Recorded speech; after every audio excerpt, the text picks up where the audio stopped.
Hi friends आज video मु आपण मानी एमती एक घर नुस्खा नहीं आसी जहाँ जदि आपण घरे यह प्रस्तुत कर जलाऊँ तेबे आपण घरे गोटे भी मशा रे ना।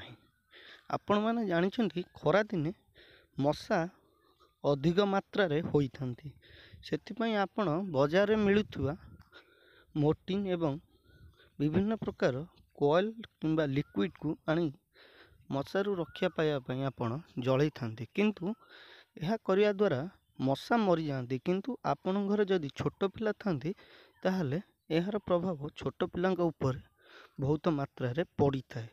से आज भिडियो में आपण एमती किसी घरोई जिनस नहीं आसी जहाँ को जदि आपण घरे प्रस्तुत कर जलाऊँ तेबे आपण घरे गोटे भी मशा रे ना, सबु मशा मरीजे।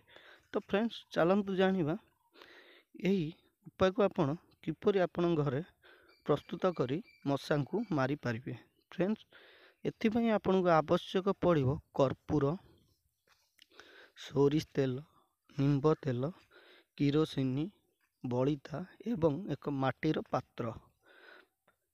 फ्रेंड्स प्रथम आपण दुईटी कर्पूर नियंतु।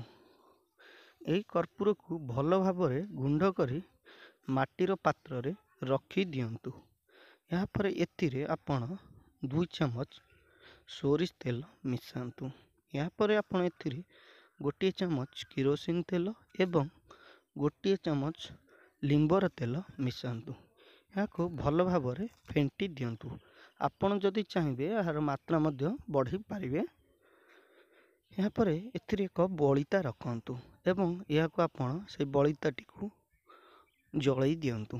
यह जलैला बेले गोटे जिनस को ध्यान देवे जे घरर एमिति जगार रखिए जो जगार आपणकर कौन जिनस पत्र नथिबो। यह आपण प्रति संध्या बेले 5 ରୁ 10 मिनिट पर्यंत जलिबा को दियंतु।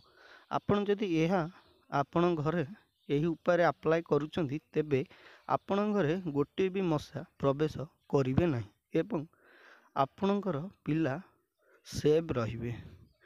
फ्रेंड्स आशा करे आज रही छोटिया भिडियोटी आपण मानकु भल लागिथिबो।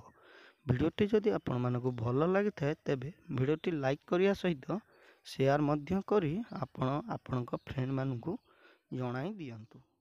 Thank you.